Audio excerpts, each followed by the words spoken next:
All right, and as you just heard, I am recording this session.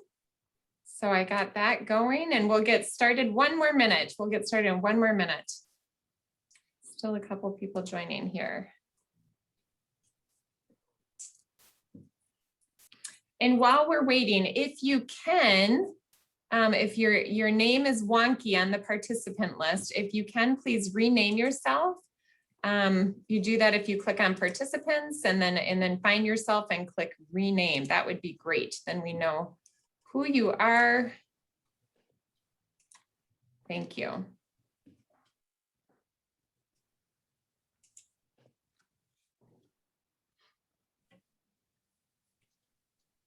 All right, well, let's go ahead and get started. I'm expecting a few more to join, so I'll keep my eye on that waiting room, but we don't want to delay any longer. So again, thank you for being here, everyone. I think I know most of you, but just in case, I'm Angie Pilgrim. I am the Director of Community Impact for the St. Cray Valley Foundation. And again, just a huge thank you for everyone for taking the time to join us on such a lovely summer day, especially after our heat wave. It's nice to have it a little bit cooler for this Consultants in Service, otherwise known as CIS, on the screen presentation.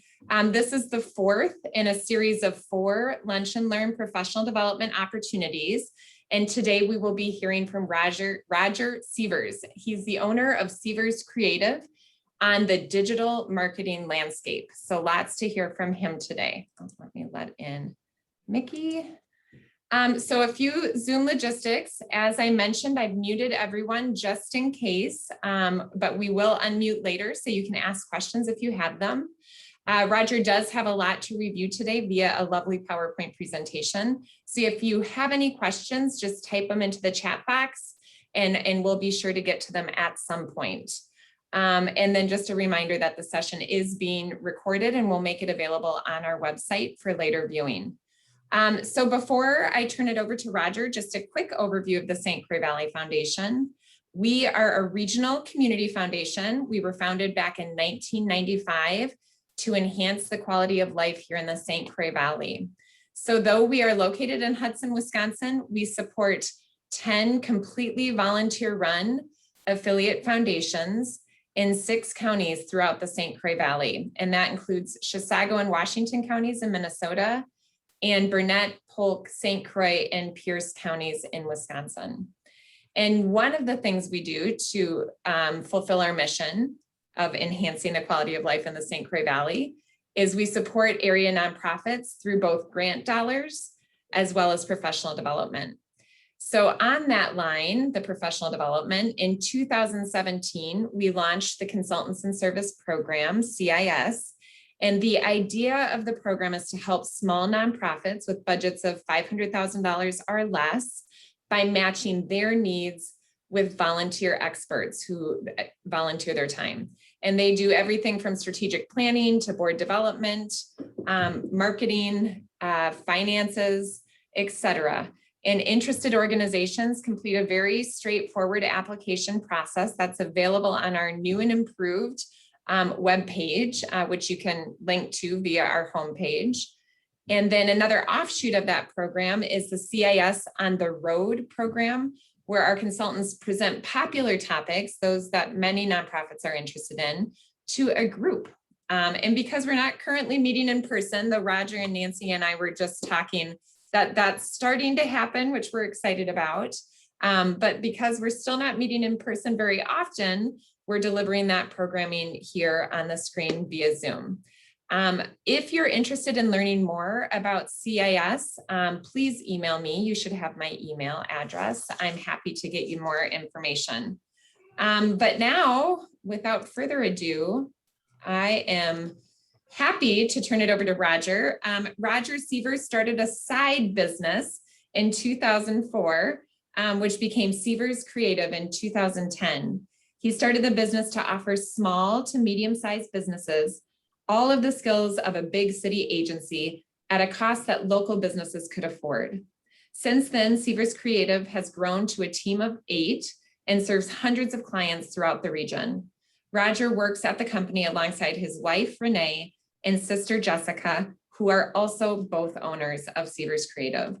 So now, Roger, I'm happy to turn it over to you, and thanks again for being here today. Perfect. Thanks, Angie. Appreciate it. Thanks for the intro there. Well, we're excited to be here today. I think we got a pretty good group here. I know there's a few faces out there that I recognize, but I'd like to give you guys a little background about our company, before we get started here, for those that may not be familiar with us. It's kind of cliche. Everybody says the best part about our company are, our people are our greatest asset. That's something that we truly believe, and you could ask anybody that works at our company that, in a creative world and a marketing world, you really have to rely on kind of your human capital, your human element to really stand out from the rest of everybody else. And I kind of brag, but I think I'd put our team up against anybody. We got a really good group of people, and it's really is a privilege to work for each of them. We've got team members located from Wisconsin to Minnesota. We kind of have a wide variety of skills and talents. As a company, we work with a wide variety of different types of organizations. I put in here just some different nonprofits and some other names, but we work with international manufacturers all the way down to small mom and pop shops, small organizations. We basically take a custom approach with everybody that we work with. We don't really have a one size fits all, and there really isn't, because no organization is exactly like another organization. But we take a custom tailored approach to each organization, and understand their goals and objectives, and then find a plan that really fits what they're looking to do. As far as services, we offer just about everything that a marketing agency would offer: branding, design, websites, digital marketing, video, photography, social media, all of that. But I think there's probably hundreds of other companies that do all those same things. I think the one thing that sets us apart is we're a relationship-based company. Our business model is built off of long-term relationships. We don't do long-term contracts. We do business on a handshake. If we don't do what we say we're going to do, we can be fired. And so we're on a month-to-month kind of business on a handshake type of model. And a lot of our clients appreciate that. Today, we're going to go over a handful of different things. We're going to be talking about different products that exist out there that are being used in the marketplace. We're going to be talking about some strategy, some elements to a web design that you really should be thinking about if you're in the process of a new website build or it's on the horizon. And then we're going to take a deeper dive into social media and how nonprofits can use that, some of the more advanced techniques there to really either grow their donor base or their volunteer base across the platform. So to do that, we're going to back up a little bit. We're going to set the stage on the landscape of marketing and how it used to be. Anybody who's either owned a business or ran an organization 20 years ago knows that to advertise, it was pretty easy. Basically, if you got an ad in the newspaper, the local radio, the yellow pages, and on TV, if your budget allowed for it, you basically hit everybody in your market. And it used to be pretty simple. Those are the big four. Well, consumer habits have changed so much that you can't really just go to one place to advertise anymore to get your message out. The newspaper, has been moving online pretty rapidly for the past couple of decades. TV, traditional cable companies will tell you their biggest challenge is keeping customers because everybody's cutting the cord. And most homes now, even over a wide variety of ages, will be strictly on streaming TVs: Hulu, Roku, Amazon, all of the different services, Netflix. Same with local radio. If your demographic is anywhere from 40 under, you're going to be hard pressed to get them to listen to a local radio on an ongoing basis. They've really converted over to Spotify and Pandora, and the yellow page has all but been replaced by Google. And so knowing how consumer habits change is going to be absolutely integral into understanding how to best get your message out there. Whether it be just the mission and purpose of your nonprofit, or trying to grow your donor base, or get volunteers, knowing how to get your message into the right channel is going to be absolutely important. A lot of local businesses and probably nonprofits get called on by a lot of different people to say that they've got the next greatest and best thing that you should be buying and spending your ad dollars on. Whether it's, Yahoo, Yelp, Google, Facebook, Twitter, Tumblr, there's just a ton of different places where, local businesses get bombarded with these types of deals. And this is kind of how it feels to be somebody trying to understand all of the things that have to happen in the digital world.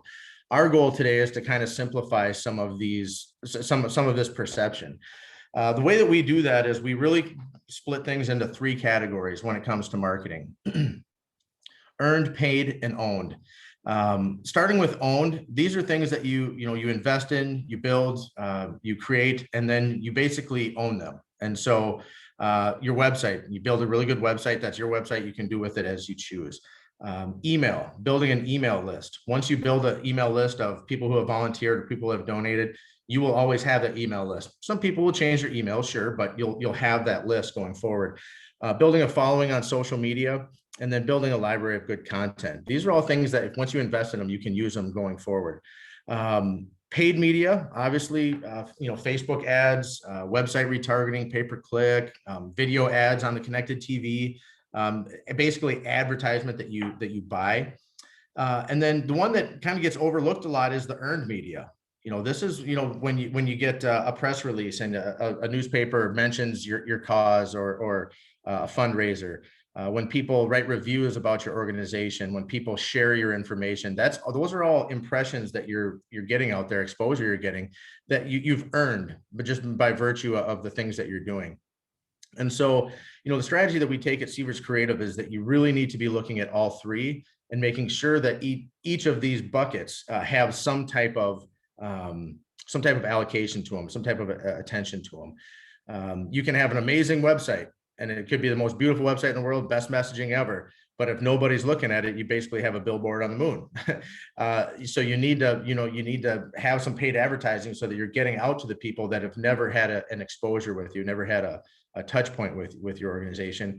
And then focusing in on those earned media. How can you turn all of those prospects, donors, or volunteers into advocates for your organization? So think of all 3 of these in not putting too much attention just to one, but that balance right in the middle. So first off, we really want to talk about the website. The way that we view the website at Sievers Creative is it's really the center point or the cornerstone for your entire online presence. Your paid ads will send people to the website. Your reviews should be featured on your website. Any of your financial information, your volunteer opportunities, anything that you would want somebody to do to interact with your organization should be located on your website. And then the job of just pointing people and getting people to your website becomes a whole lot easier. One of the things that people don't commonly think about with a website is that your website is actually your organization's representative and salesperson or communications person 24/7, 365. There's people that visit your website that you don't know when they come and what they're doing. When they come there, they get an impression of your organization. They learn about your organization. And if that's done really well, that can represent your organization very well. If it's not, it could also turn somebody off from what your organization is aiming to do. So we're going to go over just a few principles when it comes to your website that you ought to be considering. One of the areas that is absolutely important, especially when it comes to the nonprofit world, is explaining what you do. And so that really is messaging, storytelling. What is it that you're trying to do with your organization? And take the billboard approach. If somebody's going to make a decision on your website within the first 2 to 3 seconds. If you don't capture them there's a good chance they're going to hit the back button. So focus on messaging and focus on making it quick and readable. You can have paragraphs of information, but the first impression certainly needs to be quick. Testimonials. Actually, my videos cover that up. Impacts for testimonials, reviews. There's a concept out there called social proof, and psychologists started really cluing in on this after the phenomenon of Amazon, where people would buy products based off the feedback of complete strangers. Reviews. They would see these reviews. It's like, gosh, 1,000 people said this is a four-star product. It must be good, without any idea of who these people are. Well, that social proof can play into, you can kind of tap into that tactic on your websites. So testimonials, anytime you've had an impact on the community, getting a review, getting a testimonial becomes absolutely essential, because when people come to your site, they will see those types of things. You'll see on our website, if you go to sieverscreative.com, the first thing under our main sections is our reviews, because we know how effective they are. And then the third that is commonly overlooked is a call to action. When people get to the website, you really have to call out what you want them to do, the action you want them to perform. So if you were to look at this website, the two buttons that you see, one is donate and the other one is learn how we give. One's an educational component and one is an action item trying to fundraise. So usually calls to action will be in line with what your organizational goals are. Google Analytics. If you don't have Google Analytics on your website, you should have it added as soon as possible and start getting reports.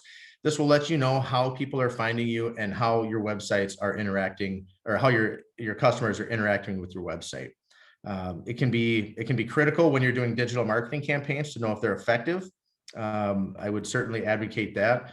The other thing that Google does a really good job of, especially with nonprofits, we don't have any slides in here, but I certainly want to make sure you guys are aware of it. The Google for Nonprofits offers a lot of free options for nonprofits. So you can get free Google Workspace, so you can have an entire email and document storage and calendar system. They also offer grants for their Google AdWords advertising. We'll get into a little bit about more how that works, but there's a lot of products that they offer that are free for nonprofits. Google Analytics is one that we use across the board. It's free even if you're not a nonprofit, but we use it across the board to understand how our marketing campaigns are working for our clients.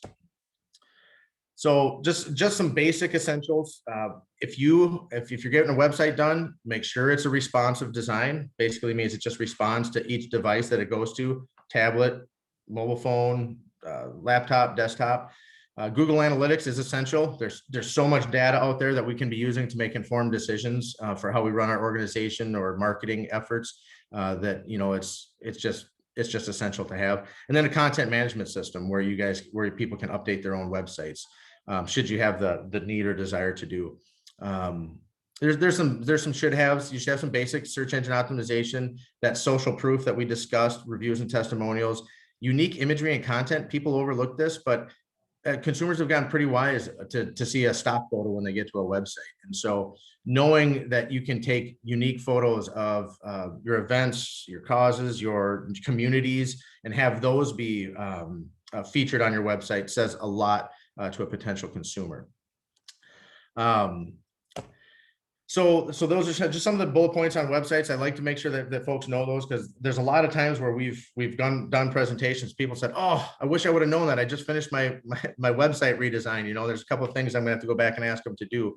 So that's kind of our public service announcements for how to build a good website. So we're going to get into a few digital marketing tactics that are out there that are commonly used, that we're seeing really grow in popularity. Just so you can kind of, we talked about how advertising has changed, but we want to kind of give you some exact examples of products that are out there that are being utilized. So the first one I mentioned a little bit ago, Google AdWords, that the one that you can get a grant for. Most nonprofits qualify for up to about $10,000 per month in free advertising with Google. However, it's very hard to actually spend $10,000 a month. There's a lot of quality metrics that they have in place. But essentially, you're paying to be at the top of Google when people are searching. When you search for something, you look at the top, you'll usually see the first four listings will say ad next to them. And that's what we call a search engine marketing, or a pay-per-click ad. Basically, you pay every time somebody clicks on that ad. So you think about keywords that you want to show up for. If somebody's searching for, animal shelters in the area, you might want to be up at the top if you're not already. So pay-per-click ads can be very effective. This one, the web geek term is programmatic online display, but what that really means is banner ads. It's the marketing speak, so to speak. But the online display ads can be really effective for general awareness, and they're not just throwing ads out there. The ad servers, certainly the ones that we work with, they're showing up to people with a whole variety of targeting. we can take people who make over $150,000 of income, who have an interest in philanthropy, who are animal lovers, who live within a 30-mile radius of our zip code, and who have been recently researching, financial investing or what have you. And then the ads will display just to that demographic and with those behaviors. So everything we do online is tracked and measured and stored in a database somewhere, somehow. And leveraging, tactics like online display, you can serve ads to people that, have had similar online behavior in the recent history. B2b Lead Intelligence. This is a service basically where you can install a pixel, a little chunk of code on your website, and then you can identify who the companies that visit your website are. So this can be really interesting if there's a lot of outreach for a nonprofit to business sponsors or partners. You can kind of say, oh, so and so from this company was on our website. You know what? Maybe I should reach out to them and introduce myself and see if there's any questions I can answer for them. You got to work on your approach, because sometimes people are like, well, that's a little creepy. How did you know that I was on your website? So you have to have a good approach. But it's still really interesting to know that information ahead of time, especially, maybe ahead of a big local networking event or something like that. You might make it a point to go introduce yourself to somebody from an organization that was at your website. Just another source of data that's out there. Website retargeting. This is a tactic that's inside the online display banner ads.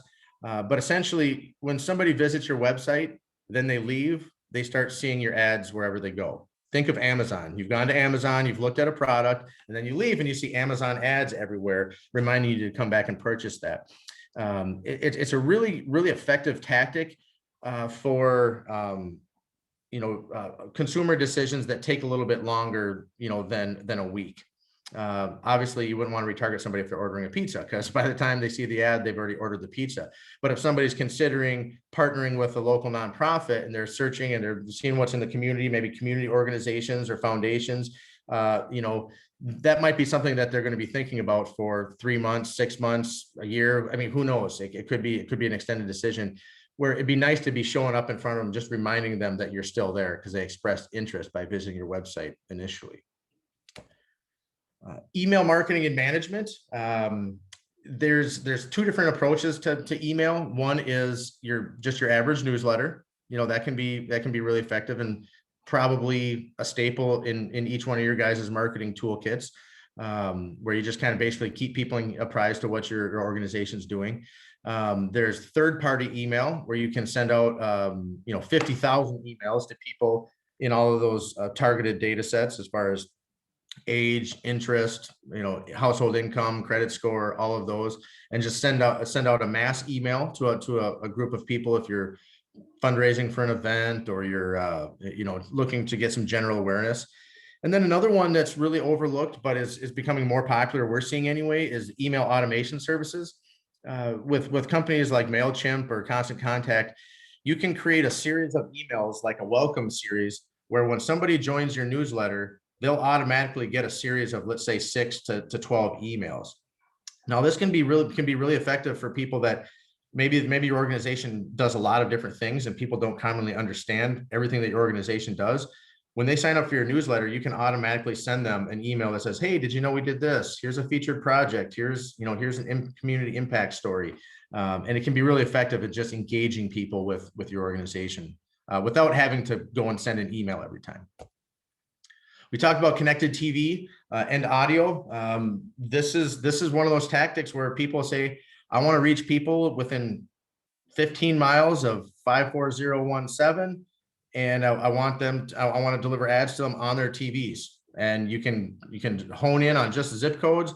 We're starting to get better data now, where we can target the types of content that people are watching and deliver ads to them on that.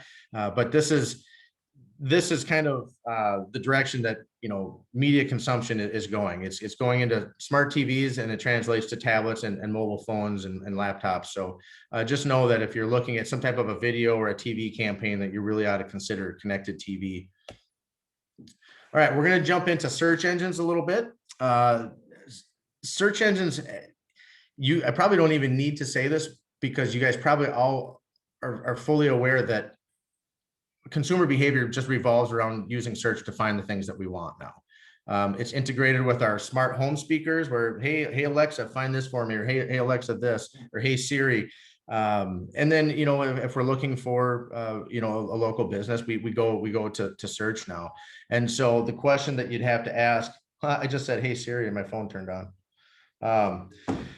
The question that we have to ask is, is your organization showing up in the places that it should be when people are looking for the things that you're doing? And so local search engine exposure is showing up when people are searching for a particular service within a geographic area. Google knows where you're located based off of where your device is because it has a GPS.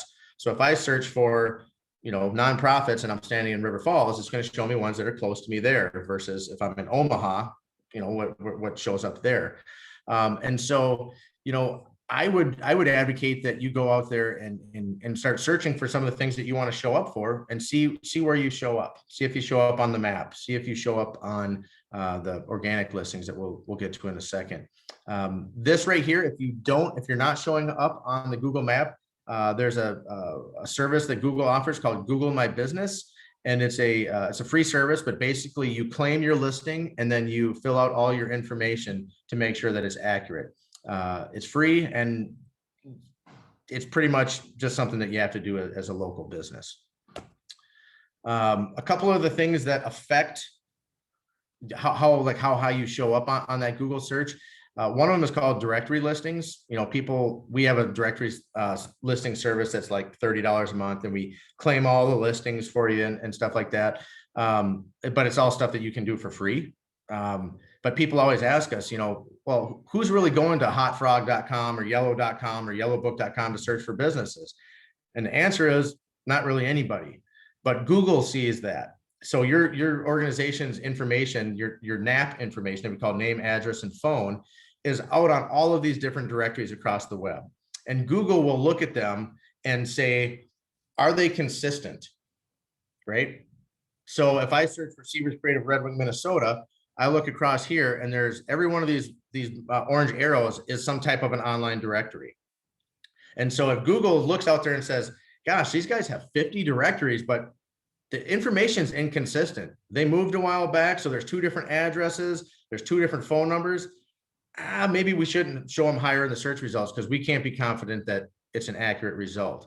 So one of the things that the directory listings does is it cleans up all that information to make sure that it's consistent across the internet. So then when Google scrapes the internet, they're like, oh, yeah, this organization has 50 listings and they're all exactly identical. They're probably in the right place. So when it comes to directory listings, claim your Google one for sure. Probably claim your Bing one. But there's other services out there. One of the ones that we use, just to kind of fill you in, is local moz.com. It's moz.com. For like $100 a year, they'll keep all of your listings in sync. And so usually we'll do that for our clients when they just don't want to do it themselves. We'll charge $200, we pay $100, and that's kind of how it works. But if you wanted to go do the same thing that we would do, you could go to a listing like that and perform the service yourself. Organic search engine exposure is not restricted to your location like the local search is. The organic search is everything underneath the map, and that is all of these text listings down below. And so the possibility to show up regionally or statewide can be there if you have a good search engine optimization campaign. To show how important that is, the first position in the Google organic search results will generally get 30% of those clicks. Second position will get 14, third position will get 10. By the time you get to the bottom of the first page, you're at like 1%, maybe 2% of the clicks. So the question I would ask you is, pretend you're a consumer, go to Google, search for things that you think people would be searching for to find your organization. If you're not on the first page, you're really non-existent to the rest of the world. And so it's something that should be looked at long-term. You never get to the top of the search results quick, but it's something that you should be considering in the long-term direction of your organization and marketing. Social media. Okay, this is where we're going to spend a little more time. social media is a great platform. It's really allowed a lot of businesses and organizations to have a voice that they used to have to pay for. In many cases, it's moving to where you still have to pay for it, but at a much lower entry point than traditional media. Here's some stats from 2018. They've obviously grown, but the heart of them still hold true, and it kind of gives us a good way to look at the different social media channels. We get asked by a lot of people, do I need to be on all of them? And the question to that is no. I mean, you need to be on the ones where your audience is. And depending on who your audience is would be dependent on where you really want to put your focus. LinkedIn is really business to business. If you're trying to get in front of business professionals, that's critical to your organizational goals. You're going to want to have a presence on LinkedIn. Facebook's become a platform that is really starting to cater to an older demographic. Generally speaking, you're going to be 35 and above when it comes to Facebook. Younger kids, they've just left Facebook almost entirely. They're on Snapchat and TikTok now. Twitter is kind of like the ADD of social networks. I mean, you get 140 characters. It's like it's trying to drink rapid pace, trying to drink through a water through a fire hose. It's just, it's a lot. We haven't found many business applications where we found success for our clients on Twitter. Some people just like Twitter, and that's totally okay. If you have a lot of news, a lot of tidbits, that might be a good platform for you. Instagram, where we find the 25 to 35 age group on Instagram, but very heavily visual. So if you're in a situation where you have lots of really compelling visuals, it might be a platform that you choose. YouTube, people don't often look at like a social network, but you like, share, comment just like you would on any other platform. And the interesting thing about YouTube is it's owned by Google. So putting content on YouTube also enables you to be tied into the biggest search engine on the planet. So there is some residual benefits there. Snapchat, like I mentioned, that 18 to 25 crowd is on Snapchat. If you are looking to engage a younger demographic, that might be important.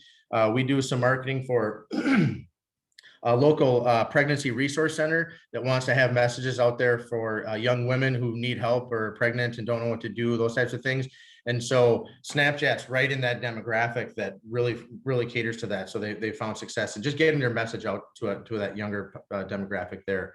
And Pinterest is the platform where a lot of different ideas are stored.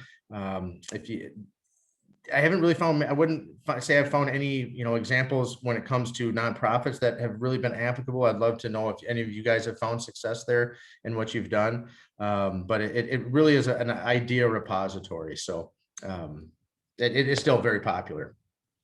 We talked a little bit about how to look at the different channels. When we choose campaigns for our clients, we always start off, well, who is your target audience? Who are you trying to reach? Well, they're individuals between 46 and 65 who are financially secure, who have an interest in philanthropy. We'd be like, okay, we know which channel we're going to go to now. And so I would encourage you guys to think about that as well, as far as who your target is, and then pick your channels accordingly. So the first thing that needs to be done when it comes to social media is you really need to have some type of a plan. It doesn't have to be a 12-point step program that identifies 2 years of planning, but you at least have to know what you're getting into. What are you trying to do when you go to social? Are you posting things so that people better understand you? Are you trying to get donations? Are you trying to get volunteers? And really think about that strategy, and then creating content that directly speaks to that message. I know that a lot of organizations that run into the issue of not having enough time or not enough staff, and we just put something out on Facebook, and sometimes that's a reality of the world we live in. But if you do a little bit of homework ahead of time and kind of plan that out where your goal is, every time that you have to post, you'll be a little bit farther along in finding something that's effective for your organization. The Facebook has the donation option. I don't know if everybody on this call has that set up yet, but essentially when people go on their birthday, Facebook always asks them, hey, would you like to set a local nonprofit to have a fundraiser for your birthday? You guys have probably seen them in your feed. If you go through the process of getting set up as a 501c3 and a nonprofit within Facebook, you can be at one of those chosen organizations that people can fundraise for. And so it's just a nice way if you get a bunch of advocates out there or people that, you know, love your organization and want to help you out, they can go off and start fundraising on their own on Facebook on your behalf. And so it's just another way to integrate collecting donations from a popular platform. And that process is free, by the way.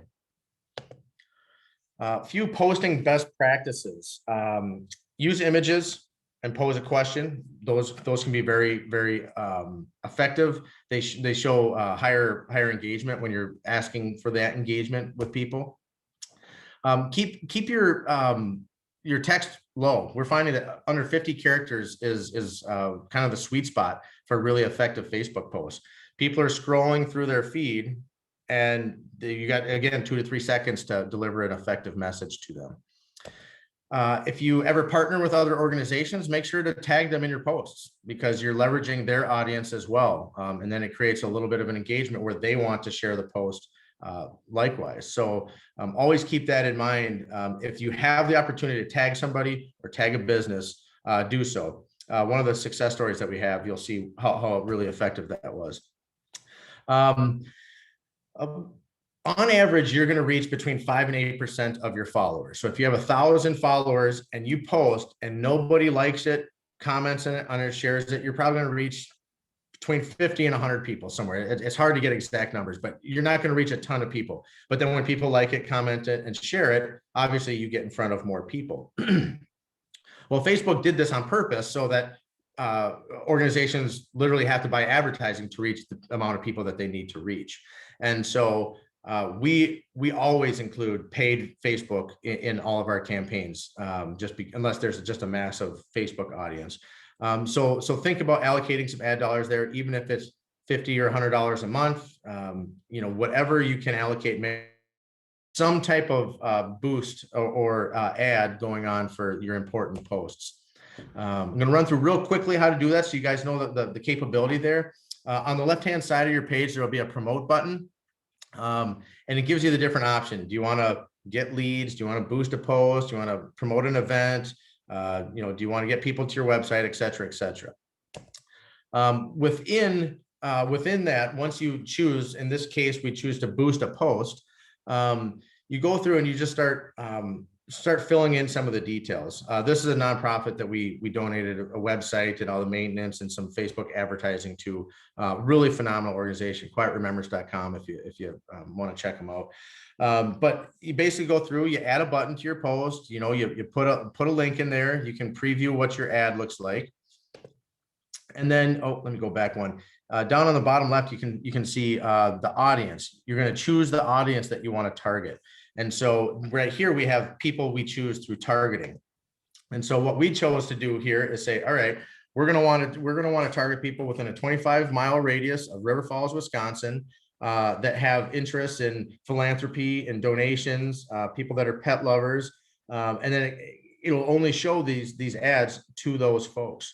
And so you can choose age and demographics and all kinds of stuff. Gender, education level, income level, all of the above. And then it basically refines your message to the right people. Then you come in and you set a budget. You know, this one is $10 for 5 days, which is really not a lot of money. It's $2 a day.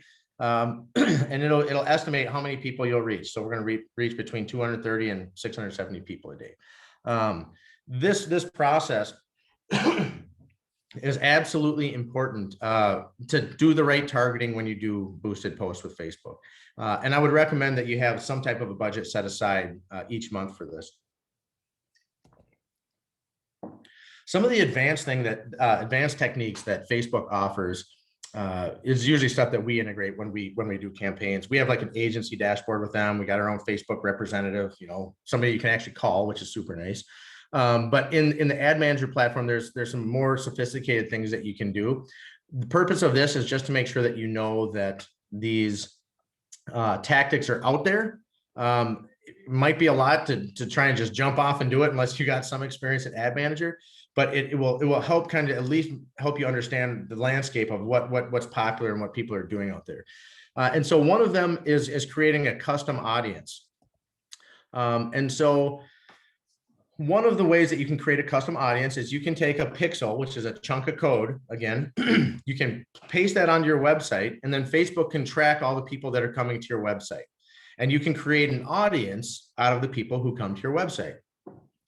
So on this particular instance, we had set up a campaign for a local nonprofit theater here in Red Wing, Minnesota, a couple years back, where we wanted to deliver ads to people who visited their donate page, but then did not check out. So the people who thought about donating, but then did not.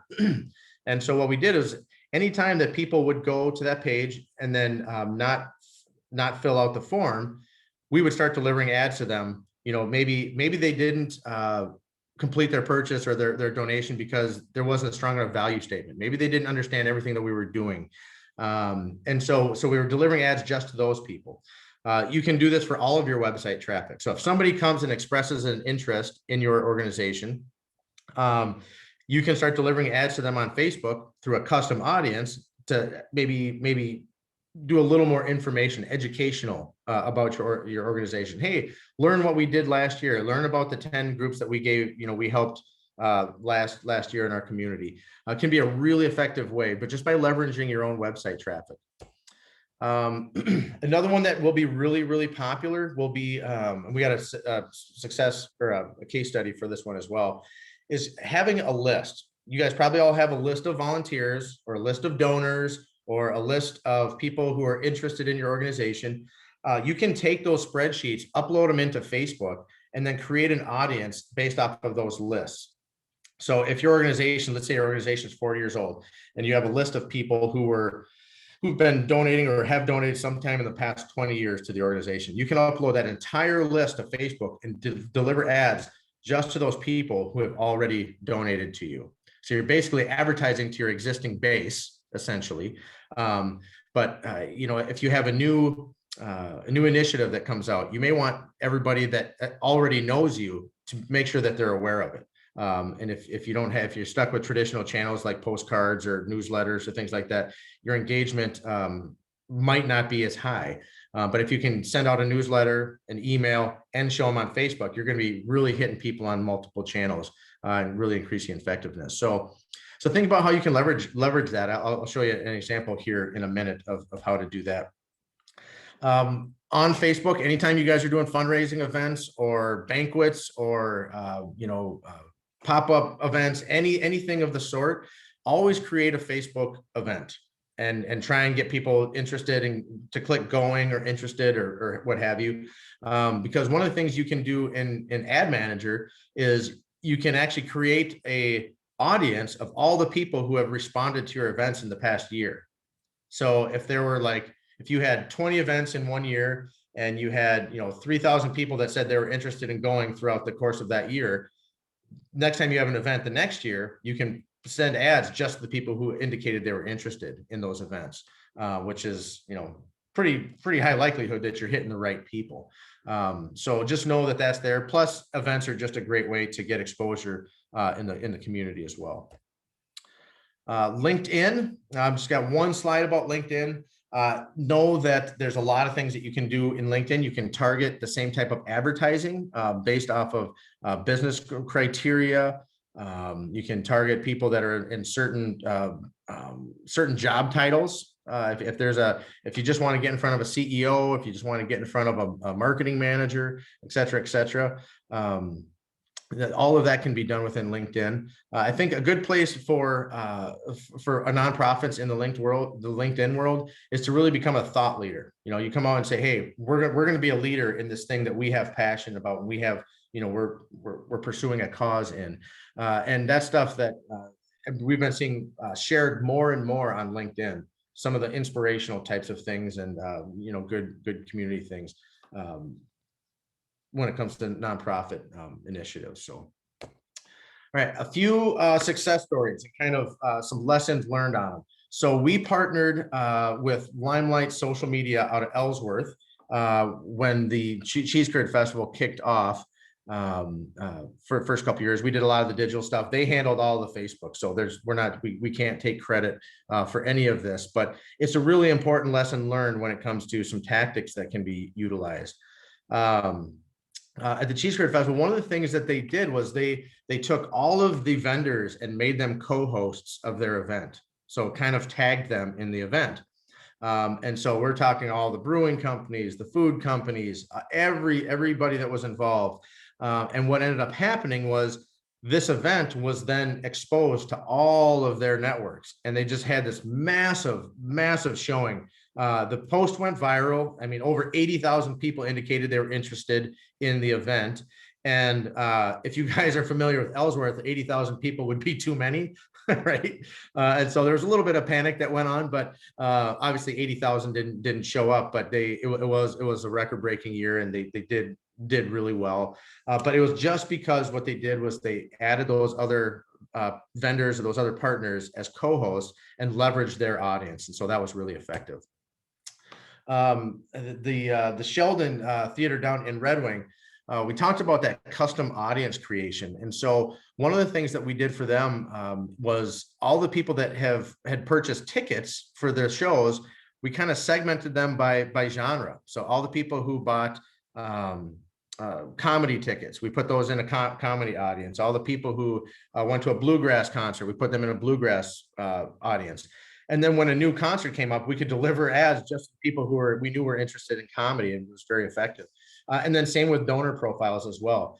They had fundraising campaigns that needed to be done, and when those times came, we'd create compelling content and then target them to the donors that they've had over the past decade or two, to really just drive awareness for the initiative. So found really good results with that. And then we got a local bank that we work with out in Wisconsin. One of the things that we did for them is we found consumer-based ads that were used custom audiences for the Facebook side of things. And then anybody who was interested in the business services, we created a custom audience and delivered ads to people on LinkedIn. And so they were based on the page that they went to. If they were looking at a commercial loan, they saw ads on LinkedIn. If they were interested in a personal loan, they saw personal ads on Facebook. And so it was just kind of a use case of finding the right platform for the right audience, and then using some of those custom audience techniques to really leverage the capabilities there. So with that, those are some of the success stories that we had. That's all I have. I believe we still got some time for questions. So Angie, I can hand it back to you. Well, first of all, everyone, Roger, that was wonderful. So informative. You covered, as we talked about at the start, a lot of great information. I had one question that came through chat, but if anyone else wants to think about and ask our expert here that we have on the line, that would be great. So Gary Kelsey, who's on the call, and actually, I just need to take a second, he is the founder of the CIS program and does a ton of volunteer consulting throughout our region. So a huge thank you to him, and thanks for being here today, Gary. So his question was, what advice would you give to the director of a small nonprofit to increase community awareness of the organization? So we talked earlier, Roger, about how a lot of these small nonprofits have an employee that's doing about they're raising money, they're also the marketing director, communications, et cetera. If they were going to focus on one thing to raise awareness, what would you suggest? One thing, that's difficult. I guess I would probably look at what my goal was and kind of choose my direction based off of that.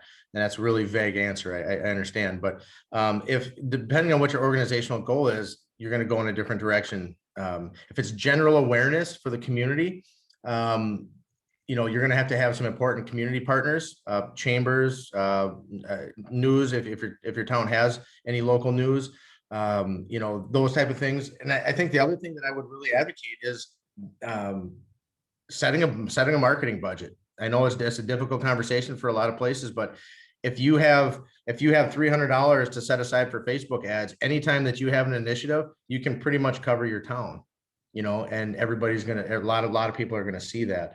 That's one way to do it.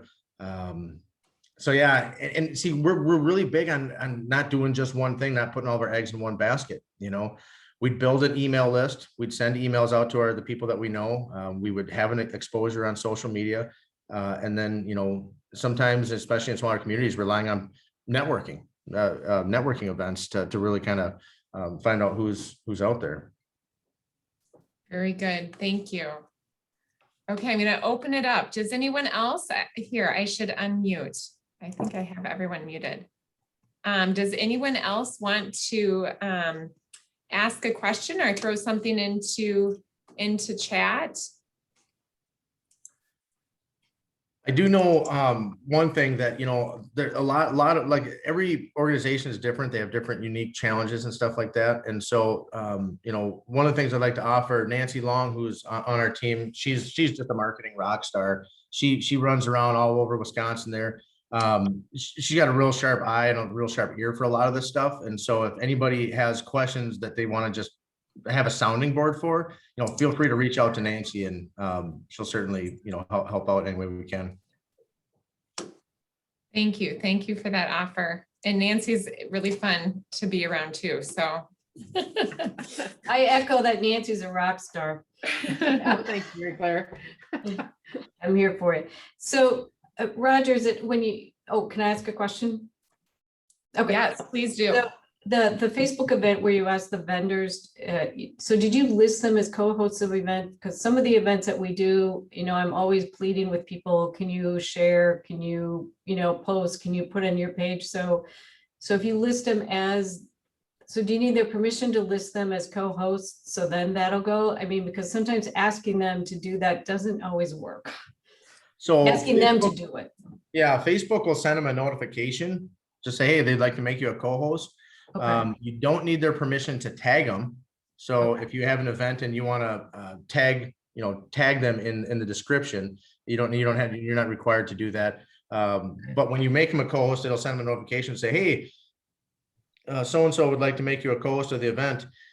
It's as easy as just clicking a button when they look at their notifications then. So that's a little bit easier than asking them to complete an action. I know, right? I mean, I've even written the text for them about this is what to write on your post, just cut and paste. And yes. Okay, so you don't need permission to tag them. Okay. No. Okay. And then you still leverage their network that way. Right. Okay. To some degree. So. Okay. Any other questions for Roger or for Nancy? Okay, well, I'm going to ask one more of them. This is not the Thank you, Mary Claire. But so on testimonials on a website, do you like those like front and center? Do you like them kind of back a ways, or do you like those to be kind of the things that pop out right away on that homepage? So depends on what it is. So if you're talking, let's say the chamber side, the Hudson Chamber. Mm-hmm. If your organizational goal is to grow membership, Yep. right? You want to convince people that there's value in becoming a member, right? Yes. In that particular case, I would want them front and center, because I think that's probably one of the #1 questions that businesses have when they go to join a chamber is, right, what am I going to get out of it? You know, but if you have, 6 or 7, reviews right on the homepage that says, hey, this has been invaluable for growing my company. It's like, oh, shoot, maybe I should consider this. It kind of helps convince them right away. And right, where I would recommend gathering those reviews or testimonials is on Google reviews. You can create a link that you can send to people. Well, you've had emails from me. If you check my link, my signature, there's a link that says, please give us a review online. And if you click that, you can create a link that goes right to the review page. And it does 2 things for you. 1, you can pull them directly into your website from Google. And then 2, it can help you in the search results by having a higher review and rating profile in Google My Business. Okay, great. Sorry, Angie, I will end my one-on-one session with Roger. No, I think those were excellent questions, and I'm guessing everyone was interested in that feedback. Roger, could you go back to the one slide that had the 3 circles that overlapped and showed the 3 different, I think it was ways to engage? Yeah. So that would be the 3. Yes. You got it.